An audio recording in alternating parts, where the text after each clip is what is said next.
C'est bien maintenant de commencer à prendre conscience que le temps passe et que voilà, qu'est-ce qu'on va laisser comme marque sur cette terre.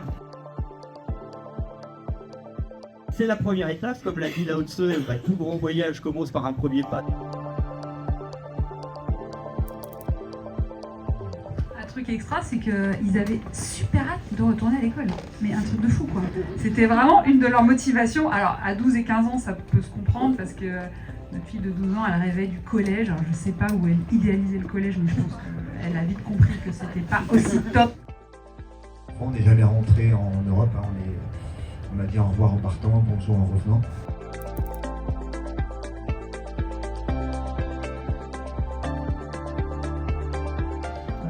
Si vous allez en Islande, c'est pas super engagé, il peut faire pas beau bien sûr, c'est pas pareil que d'aller au nord du Spitzberg, quoi.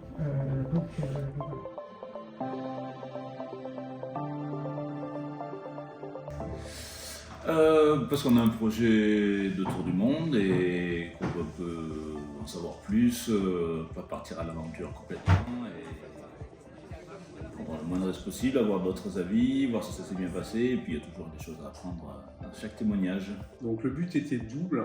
Le premier, c'était de créer un alignement avec Monica, la femme, c'est-à-dire qu'on ait la même source au même moment et qu'on puisse discuter de la même chose. Le deuxième motif, c'est pour moi, la voile c'est comme beaucoup de choses, on ne sait jamais, il y a toujours des choses nouvelles à apprendre, à assimiler, etc. Et puis la grande croisière, faire le tour du monde ou partir au long cours, c'est quelque chose que j'ai jamais fait. Partager, échanger avec des couples qui sont partis plusieurs années, j'ai forcément appris tout un tas de petites subtilités sur le plan humain, sur le plan gestion du couple. C'est très enrichissant et c'est vraiment, voilà, ce type de rencontre, je trouve que c'est vraiment à faire quand on a un projet qui est quand même pas anodin et qui est quand même une forme de changement de vie, clairement.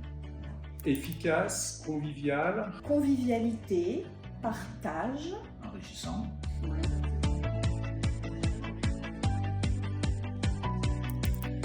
Donc sur un 3 ans, qu'est-ce qu'on fait comme parcours? Finalement, on peut faire 2 fois le tour du monde si on va très vite. Il y en a qui le font même en 3 mois. Donc chacun son projet, comme on peut passer 4 ans en Méditerranée. Donc nous, on a dit, ok, 3 ans.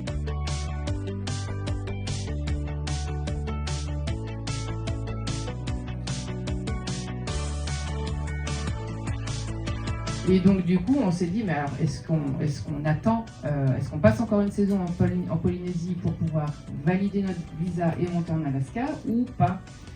Donc c'est important d'avoir ses propres moyens à soi de s'isoler et de se ressourcer, que ce soit par la musique, que ce soit par le dessin, que ce soit par le fait de se mettre des tampons dans les oreilles pour ne pas entendre de bruit, que ce soit quel que soit le moyen, c'est important d'être capable tout seul, de se distraire, d'être autonome, de respecter le rythme de l'autre.